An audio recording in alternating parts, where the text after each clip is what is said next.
Hello everyone, welcome to Path IAS academy. मैं प्रिंस कुमार शर्मा आप सबका पाथाईएस एकेडमी में स्वागत करता हूं। तो आज हम जो है बायोलॉजी जो कि सीजीपीएससी प्रीलिम्स के लिए डिस्कस कर रहे हैं। इसमें हम आज श्वसन तंत्र रेस्पिरेटरी सिस्टम के बारे में हम डिस्कस करने वाले हैं, जो कि बहुत इंपॉर्टेंट टॉपिक है। चलिए आगे बढ़ते हैं और स्टार्ट करते हैं इस टॉपिक को। तो सबसे पहले हम बात करते हैं कि ह्यूमन रेस्पिरेटरी जो सिस्टम होता है, मानव श्वसन तंत्र जो होता है, अगर उसकी बात करें तो इसमें जो श्वसन की प्रक्रिया है उसका मतलब क्या होता है, प्रोसेस ऑफ रेस्पिरेशन क्या होता है। तो सिंपली अगर हम देखें तो प्रोसेस ऑफ रेस्पिरेशन की अगर हम बात करें तो यहाँ पर आपको समझना पड़ेगा कि ये process of exchange of oxygen from the atmosphere with carbon dioxide produced by the cells is called breathing, commonly known as respiration. बोलने का मतलब ये है कि हम क्या करते हैं, एटमॉस्फेयर जो हमारा है उससे हम ऑक्सीजन ले लेते हैं, ठीक है। और एक इम्पॉर्टेंट चीज़ कि हमारी बॉडी है इसमें जो है सेल्स, कोशिकाएं हैं, उससे हमारा क्या निकलता है, कार्बन डाइऑक्साइड रिलीज होता है। मतलब हम आगे जब देखेंगे कोशिकीय श्वसन के बारे में, सेलुलर रेस्पिरेशन के बारे में, तो आपको पता चलेगा कि हमारी बॉडी में कार्बन डाइऑक्साइड प्रोड्यूस होता है, ठीक है। और उसके जरिए क्या होगा, इन दोनों का विनिमय हमको करना है। मतलब ऑक्सीजन हमारी बॉडी में आना चाहिए और कार्बन डाइऑक्साइड एटमॉस्फेयर में चले जाना चाहिए। तो ये जो प्रक्रिया चल रही है, इस प्रक्रिया को हम क्या बोलते हैं, जनरली ब्रीदिंग बोलते हैं। क्या बोलते हैं, ब्रीदिंग, ठीक है, ब्रीदिंग, जिसको हम श्वसन भी बोलते हैं। तो ब्रीदिंग बोलने का मतलब क्या है, ब्रीदिंग या श्वसन वह प्रक्रिया है जिसमें हम कार्बन डाइऑक्साइड और ऑक्सीजन का क्या करते हैं, विनिमय करते हैं। और ये प्रोसेस जो है कहाँ पर होता है, लंग्स, फेफड़े में होता है। तो उसके बारे में हम आगे पढ़ेंगे। तो चलिए हम देखते हैं। सबसे पहले हमारा यहाँ पर जो है आप देख पा रहे होंगे, तो ये है मानव श्वसन तंत्र जिसमें हम बात कर रहे हैं। और यहाँ पर मैंने दो डायग्राम लिया हुआ है, एक इंग्लिश के लिए और एक हिंदी के लिए, तो आपको यहाँ पर समझ में आ जाएगा। पहले हम इंग्लिश में देख लेते हैं, उसके बाद फिर हिंदी में देखेंगे। सबसे पहले हमको आपको जानना है कि आपकी जो ब्रीदिंग स्टार्ट होती है वो नोज से स्टार्ट होती है। तो नोज में आपकी नसल कैविटी होती है, लेकिन बेसिकली जो पूछा जाता है वो है नॉस्ट्रिल, जिसको हम जानते हैं। तो ये सबसे पहला जो है पार्ट आपको याद रखना है, नॉस्ट्रिल्स, ठीक है। नॉस्ट्रिल जिसको हम नसिका बोलते हैं, ठीक है। उसके ठीक नीचे आपको यहाँ पर दिख रहा होगा, इसको हम ओरल कैविटी बोलते हैं, मुख गुहा उसको हम बोलते हैं, ठीक है। इसके बाद आपको दिखता होगा फेरेंस जिसको हम बेसिकली ग्रसिका भी बोलते हैं। और उसके बाद आपको दिखेगा लैरिंक्स, ठीक है, जिसको हम बेसिकली क्या बोलते हैं, कंठ भी उसको हम बेसिकली बोलते हैं। तो यहाँ पर क्रम पूछा जाता है कि जो ह्यूमन रेस्पिरेटरी सिस्टम है उसमें जो उसके जो पार्ट्स हैं उसके ऑर्डर क्या है। तो यहाँ पर मैं ऑर्डर दिया हुआ हूँ, आप देख सकते हो, नॉस्ट्रिल्स, फेरिंग्स, लेरिंग्स और ट्रिकिया और एल्वियोलाई, ये आपको इसका ऑर्डर दिया हुआ है। जनरली ये ऑर्डर को पूछ लेता है कई बार पेपर में, तो इसको आपको यहाँ पर से ध्यान में रखना है। इसके बाद जैसे देख रहे हैं आप कि यहाँ पर आपको एक ट्यूब मिल रही है और उस ट्यूब के जरिए जो है यहाँ पर आप देख रहे हैं इस नलिका को, इस नलिका जो यहाँ पर आपको दिख रहा है, इसको बेसिकली हम क्या बोल रहे हैं, यहाँ पर लेरिंग्स बोल रहे हैं। लेरिंग्स के नीचे वाला सेक्शन है, सॉरी, और उसके नीचे जो है ये पूरा जो ट्यूब है, इस ट्यूब को हम ट्रेकिया बोलते हैं, ठीक है। और फिर आगे जो है ये बेसिकली डिवाइड होता है, किसमें डिवाइड होगा, आपका दो और पार्ट में यहाँ पर आप देख रहे हैं, यहाँ पर डिवाइड होता है, जिसको हम बेसिकली क्या बोलते हैं, यहाँ पर आप देख रहे होंगे, इसको हम ब्रोंकस बोलते हैं, ठीक है। ये आपको दिख रहा होगा ब्रोंकस, ठीक है। और आगे ये फर्दर और डिवाइड होगा तो इसको हम क्या बोलेंगे, ब्रोंकी बोलेंगे, ठीक है, ब्रोंकी। और उसके बाद ये जो ट्यूब है अंततः लास्ट में अल्वियोलाई, कुपिका, वायु कुपिका में जाकर जो है बेसिकली क्या होती है, खत्म होती है। तो कुल मिला के अगर हम देखें तो यहाँ पर इसमें देखते हैं तो यहाँ नासा द्वार, उसके नीचे मुख गुहा, और नासा द्वार के बाद ये पहला नंबर, उसके बाद दूसरा नंबर आपको याद रखना है, सेकंड नंबर है ग्रसनी। सेकंड नंबर क्या है, ग्रसनी, इसको आपको ध्यान रखना है, ठीक है। और उसके बाद तीसरा नंबर जो है कंठ, इंग्लिश में इसी को हम बोल रहे थे, यहाँ पर देखिए नासा द्वार, ग्रसनी, फिर कंठ नली, फिर श्वास नली, फिर कुपिका, इसको आपको याद रखना है। तो देखिए पहला, दूसरा, तीसरा, फिर चौथा श्वास नली आपको याद रखना है, ठीक है। इसमें जो है ना रिंग होती है, कार्टिलेज रिंग, उपास्थि वलय इसको हम बोलते हैं। इसमें क्या होती है हमारी, अगर आप छुओगे तो आपको यहाँ महसूस होगा कि वहाँ पर कुछ हड्डियों की रिंग बनी हुई है। उन हड्डियों की रिंग जो है वो क्या बेसिकली क्या करती है, सपोर्ट करने का काम करती है आपके श्वास नली को, वेंट पाइप को। तो बेसिकली उसको हम उपास्थि वलय या कार्टिलेज रिंग उसको हम बोलते हैं, कार्टिलेज रिंग उसको हम बोलते हैं। आगे हम देखते हैं तो ये जो अगला वाला सेक्शन है ये श्वास नली आप देख रहे हैं, फोर्थ श्वास नली आगे दो सेक्शन में डिवाइड होगी, जिसको हम श्वसनी बोलते हैं, ब्रोंकी बोलते हैं, ठीक है। और फिर ये ब्रोंकी जो है आगे और डिवाइड होता है श्वसनिका में, मतलब फोर्थ हो गया, उसके बाद फिफ्थ हो गया, उसके बाद 6th हो गया, अगर ऐसे भी पूछेगा तो आपको याद रखना है। और लास्ट में आपका आता है कुपिका कोष, इसको आपको बेसिकली यहाँ पर याद रखना है। हालांकि जो मेनली पूछा जाता है वो ये पूछा जाता है नासाद्वार, ग्रसनी, कंठनली, श्वास नली और कुपिका, इसको आपको याद रखना है। तो अगर मैं मोटे तौर पे बनाऊं तो मान लीजिए ये नोज से शुरू हो रहा है, ठीक है, नॉस्ट्रिल से अगर ये शुरू हो रहा है तो फिर ये जो है आगे जाके क्या होगा आपका, ये सेक्शन जो है आपका यहाँ पर जो है बेसिकली क्या होगा, कंठनली होगा, ठीक है, इसको आपको याद रखना है। और उससे ऊपर में क्या होगा, उससे ऊपर में आपका बेसिकली क्या होगा, ग्रसनी का सेक्शन आएगा, इसको आपको ध्यान रखना है। उसके बाद 2 ट्यूब्स क्या होती है, अलग हो जाती है, तो वहां पर बीच में इपिग्लोटिस भी आता है, कंठछद उसको हम बोलते हैं, कंठ के ऊपर का हिस्सा उसको हम कंठछद बोलते हैं, इपिग्लोटिस भी बोलते हैं, उसको आपको यहाँ पर याद रखना है। ये कंठ जो है ना, यहाँ पर एक ढक्कन होता है, वो ढक्कन जो है जब आप सांस लेते हैं तो आपका जो है फूड पाइप बन जाता है, और जब खाना खाते हैं तो आपका जो है बेसिकली श्वास नलिका क्या होती है, वहां से बंद हो जाती है, इसलिए जो है बेसिकली वो यूटिलाइज होता है। अभी आगे उसके बाद में क्या होगा कि ये और 2 जो है सेक्शन में क्या हो जाएगा, डिवाइड हो जाएगा। इसके बाद ये फर्दर और सेक्शन में डिवाइड होगा, ठीक है, फर्दर और सेक्शन में क्या होता है, ये डिवाइड होगा यहाँ से। और इसके बाद फिर क्या होंगे, खूब सारे गुब्बारे जैसे स्ट्रक्चर दिखेगा आपको, जिसको हम कुपिकाएं या एल्विलाई बोलते हैं। तो बेसिकली यहाँ पर आपको याद रखना है कि ये आपका ब्रोंकस हो गया, ये ब्रोंकाई हो गया, और उसके बाद फिर आपका यहाँ पर क्या आपको देखने को मिलेगा, बेसिकली एल्विलाई, कुपिकाएं आपको देखने को मिलेगा। तो ये एक प्रकार से पूरा स्ट्रक्चर है, और इस पूरे सेक्शन को हम क्या बोलते हैं, लंग्स, फेफड़े इसको हम बोलते हैं, ठीक है। तो फेफड़े के अंदर हमने यहाँ पर जो है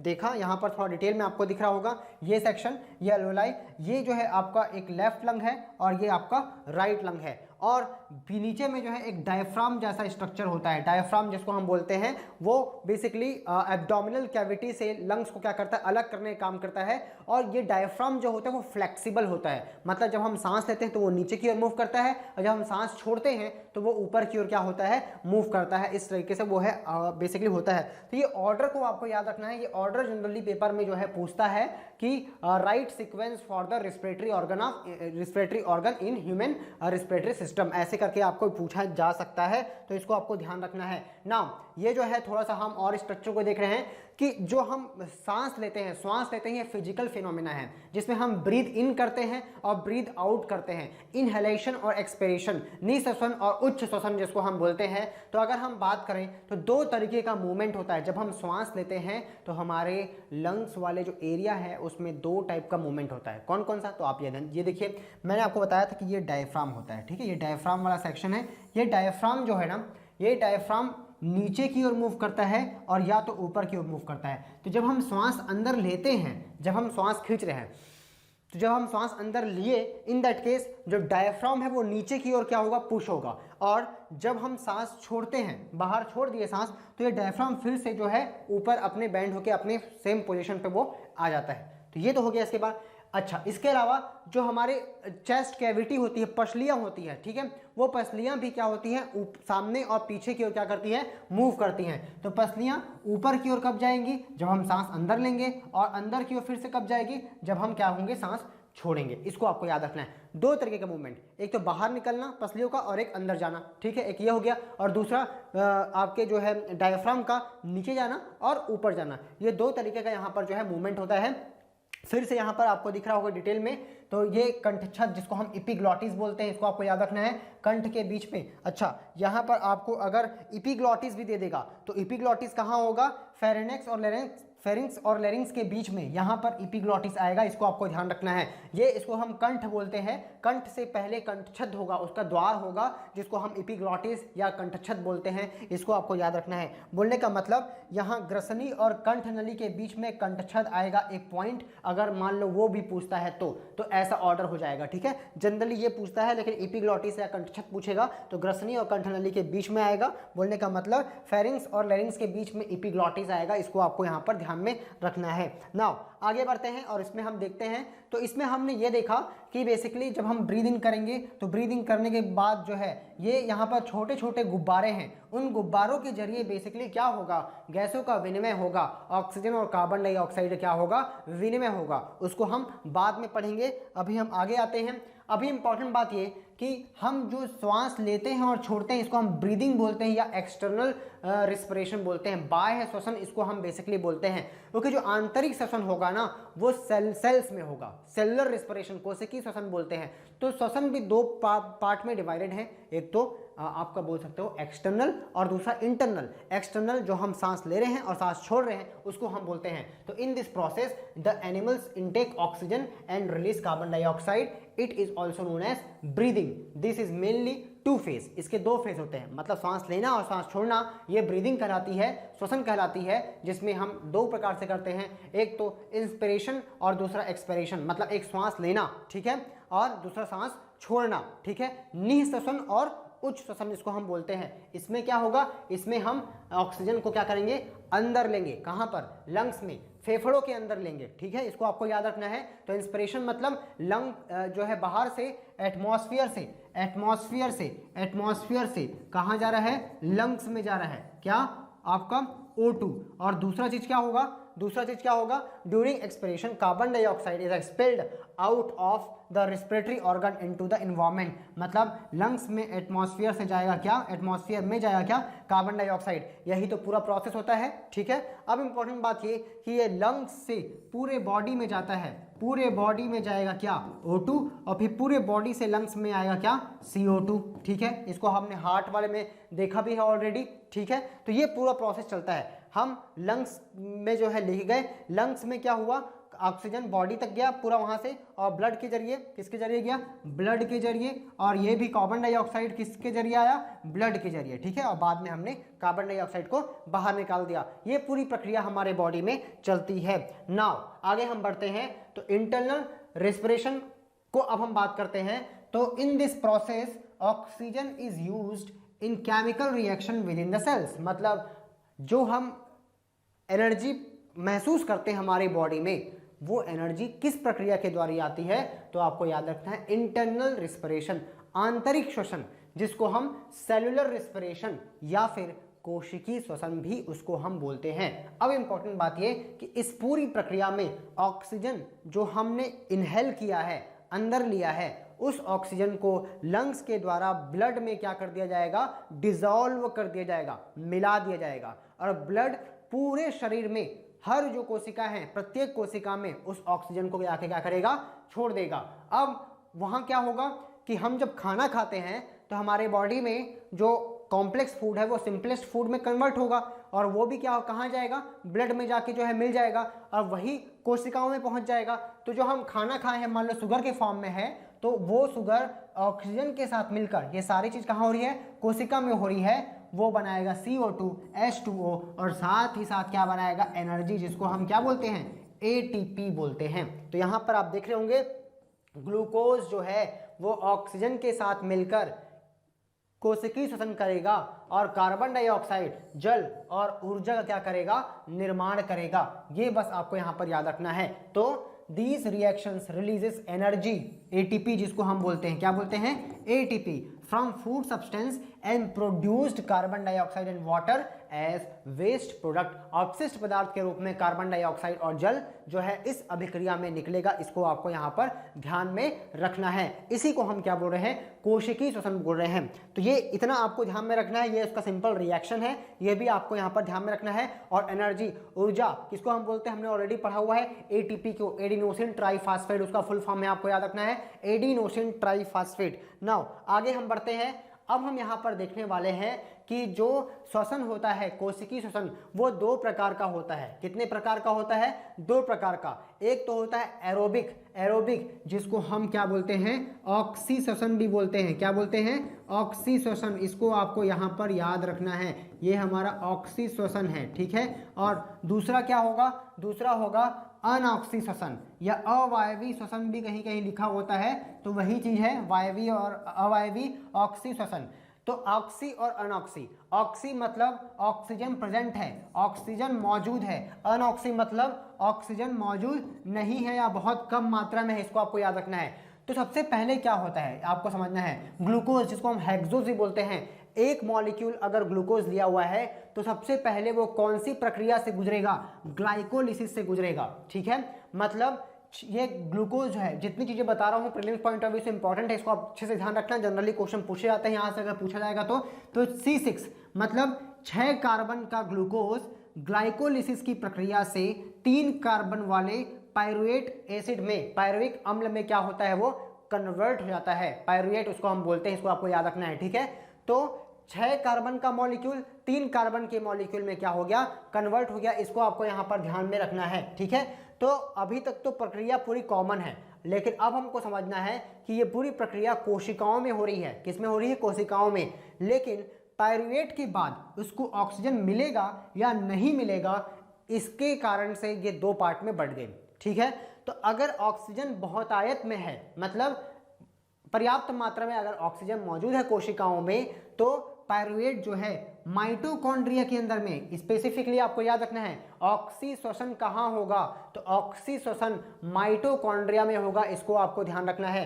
तो माइटोकॉन्ड्रिया में जो है, कोशिका के अंदर माइटोकॉन्ड्रिया के अंदर जो है, अगर हम बात करें तो वहां ऑक्सीश्वसन होगा, एरोबिक रिस्पिरेशन होगा, और उसमें ऑक्सीजन की उपस्थिति में कुछ प्रोसेसेस के जरिए, जैसे कि क्रेब साइकिल, क्रेब चक्र, इलेक्ट्रॉन ट्रांसपोर्ट चेन, इलेक्ट्रॉन स्थानांतरण जो चेन है, शाखा है, श्रृंखला है, उसके जरिए यहाँ से क्या बनेगा, बेसिकली यहाँ से 36 से लेकर 38 एटीपी का निर्माण होगा। इसको आपको यहाँ पर याद रखना है बिल्कुल अच्छे से, ठीक है, कि इस प्रक्रिया में 36 से लेकर 38 एटीपी बनेगा। ये पूछा जाता है कि ऑक्सीश्वसन में कितना एटीपी बनता है, तो 36 से लेकर 38 एटीपी, ये आपको रेंज है, लेकिन एक्चुअल में अगर पूछा जाए तो 38 एटीपी आपको टिक लगा के आना है, इसको आपको यहाँ पर ध्यान में रखना है। तो ये इतना बनेगा। इसके बाद अगर मान लो कि ये मौजूद नहीं है, ऑक्सीजन कम मात्रा में मौजूद है या मौजूद नहीं है,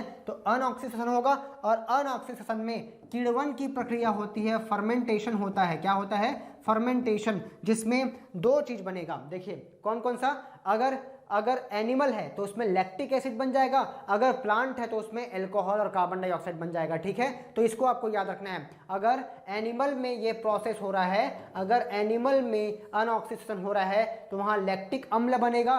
और बेसिकली अगर हम बात करें कि प्लांट में खासकर वेटलैंड्स जो होते हैं, वेटलैंड्स आर्द्र भूमि, वहाँ पर प्लांट जो हैं अगर ऑक्सीजन की कमी में श्वसन करते हैं, तो उसमें एल्कोहल और कार्बन डाइऑक्साइड बनता है। तो आप सुनते होंगे कि क्रैम्प आ गया, कई बार खिलाड़ी खेलते रहते हैं, दौड़ते हैं, और अचानक से जो है वो इंजर्ड हो जाते हैं, उनके हाथ पैर के मसल्स खिंचा जाते हैं। तो बेसिकली वो क्यों होता है, जब हम दौड़ भाग रहे होते हैं तो हमको ऊर्जा की जरूरत पड़ती है, और ऊर्जा जल्दी जल्दी हमारे शरीर को बनाना पड़ता है। तो अगर ऑक्सीजन जल्दी जल्दी नहीं मिला तो सिंपल सी बात है, ऑक्सीजन की कमी हो जाएगी, और ऑक्सीजन की कमी होगी तो फिर क्या बन जाएगा हमारे शरीर में, लैक्टिक अम्ल। और लैक्टिक अम्ल जिस पेशियों में, जिस मसल्स में बनता है, वहाँ ये सीवियर पेन जो है, दर्द पैदा करता है, जिसको हम क्रैम्प की सिचुएशन बोलते हैं, खिंचाव, मांसपेशियों में खिंचाव की स्थिति पैदा हो जाती है। तो ये जब तक लैक्टिक अम्ल जमा रहेगा उस पेशियों में, वहाँ पर दर्द जो है वैसा का वैसा ही बना रहेगा। तो ये बेसिकली उसके पीछे का कंसेप्ट है, इसको आपको याद रखना है। इस पूरी प्रक्रिया में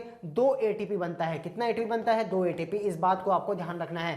तो जब ऑक्सीश्वसन होगा तो 36 से लेकर 38 एटीपी, और जब अगर हम बात करें फर्मेंटेशन या अनऑक्सीश्वसन होगा तो 2 एटीपी वहां पर बनता है। तो ये हमने देख लिया ऑक्सीश्वसन, अनऑक्सीश्वसन, एरोबिक और एनएरोबिक के बारे में, ये जो है कोशिकीय श्वसन के बारे में है।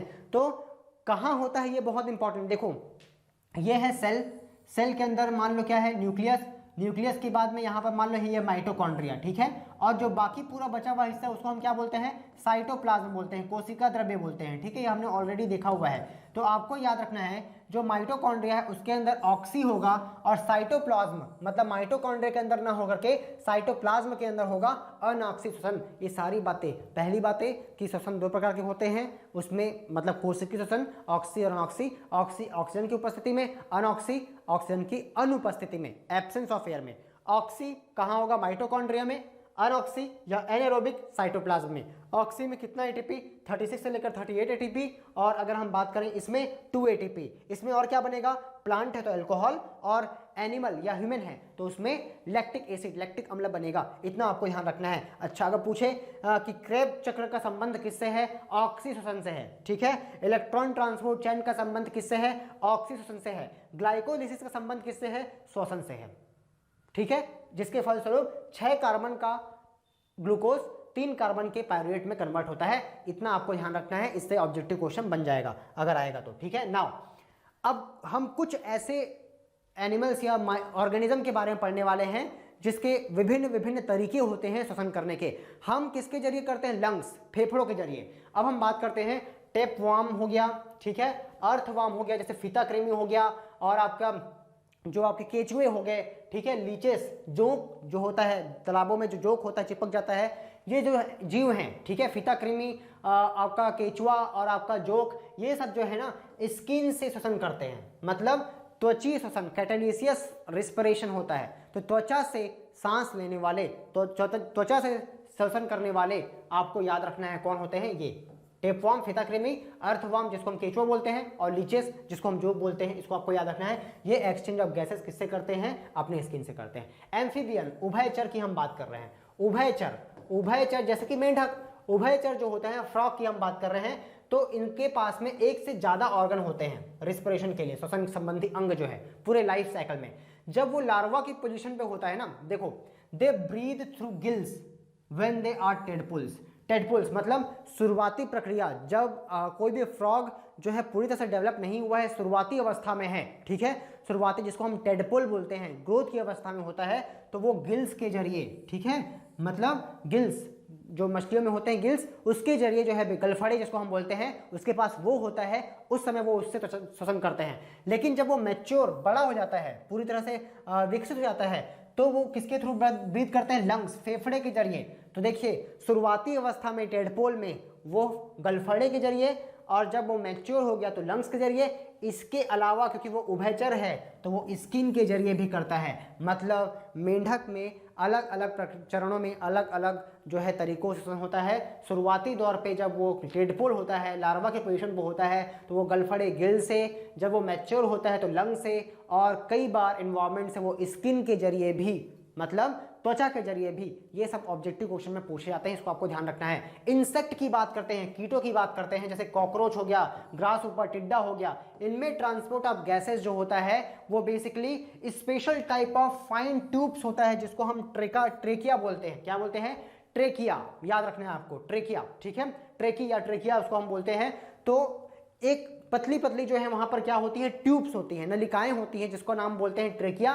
तो अगर पूछे कॉकरोच, ग्रास ऊपर, टिड्डा, मतलब कीटों में किससे होता है, तो ट्यूबल्स स्ट्रक्चर होते हैं पतले पतले, जिसको हम ट्रेकिया बोलते हैं। उनमें लंग्स वगैरह नहीं पाया जाता। नाउ एक्वाटिक की बात करते हैं, जो जलीय जीव होते हैं। जलीय जीव में क्या पाए जाते हैं? गिल्स, जिनको हम क्या बोलते हैं? गलफड़े बोलते हैं। इसको आपको याद रखना है। इसके अलावा और बर्ड्स हो गए, मैमल्स जितने भी स्तनधारी हैं, ठीक है, और एम्फीबियंस, अगर हम बात करें जितने भी जीव हैं, मतलब कौन?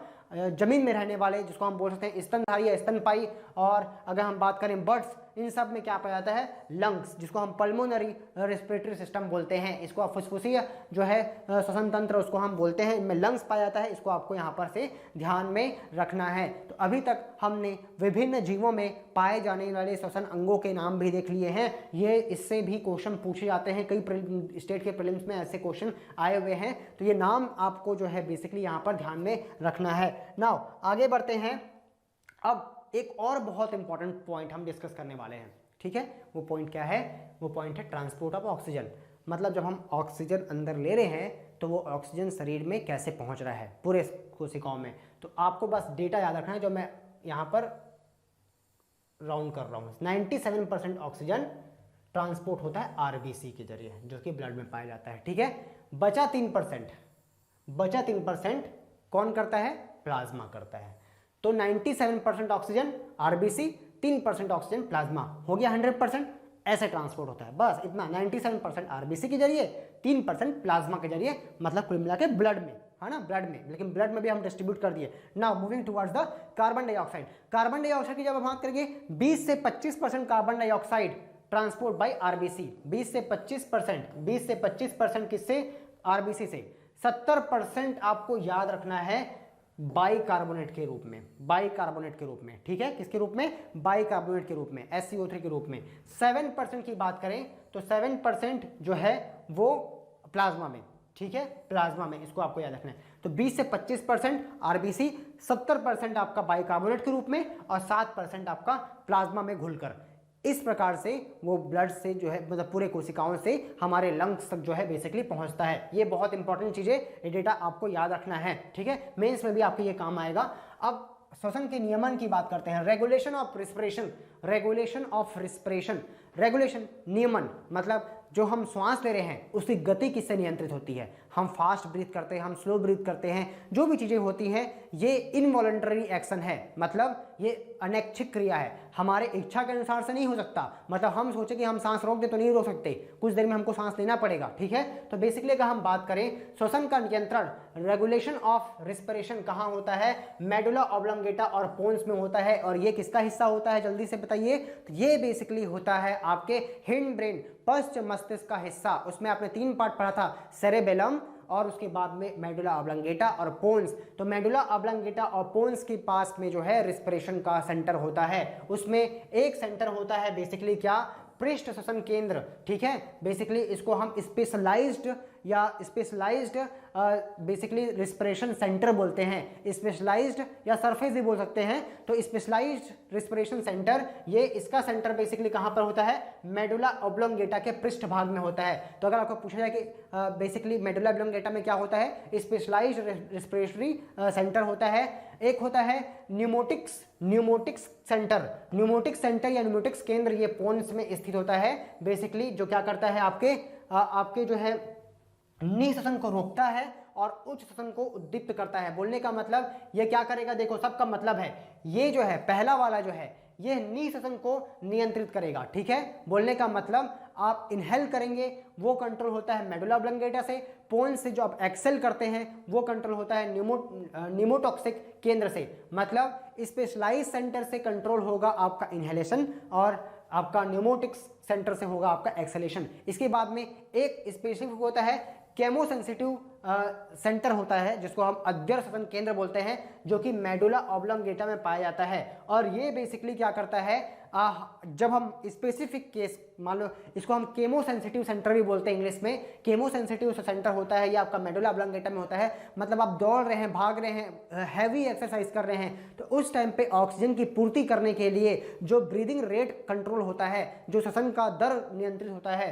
वो अद्धर श्वसन केंद्र या केमोसेंसिटिव के सेंटर जो होता है, जो कि मेडुला ऑब्लोंगेटा में मौजूद होता है, ये करता है। इसको आपको यहाँ पर ध्यान में रखना है। तो यहाँ पर हमने श्वसन का नियमन को भी यहाँ पर जो है देख लिया। तो हमारा यहाँ कुल मिला के हमारा जो है रिस्पिरेशन का जो टॉपिक है, जिसमें हमने फिजिकल रिस्पिरेशन ब्रीदिंग के बारे में पढ़ा, और दूसरा चीज़ हमने बेसिकली पढ़ा किसके बारे में, सेलुलर रिस्पिरेशन, ऑक्सी और अनऑक्सी, एरोबिक और एनएरोबिक। तो जितने भी पॉइंट मैंने बताए हैं, इसके अलावा जो ऑर्डर है वो ऑर्डर को भी आपको याद रखना है, क्रम को भी याद रखना है। तो जो जो प्रीलिम्स में पूछे जा सकते हैं वो सारे क्वेश्चन हमने यहाँ पर काउंटर कर लिए हैं। बाकी कुछ और चीज़ें हैं जो डिटेल में आपको मेंस में पढ़नी होती है, वो हम मेंस में जो है उसको देखते हैं ऑलरेडी, ठीक है। तो चलिए यहाँ पर हमारा रेस्पिरेटरी सिस्टम वाला जो पार्ट है वो कंप्लीट होता है। अगली क्लास में हम कुछ और सिस्टम को लेकर जो है डिस्कस करेंगे। तो आज के लिए इतना ही, थैंक यू।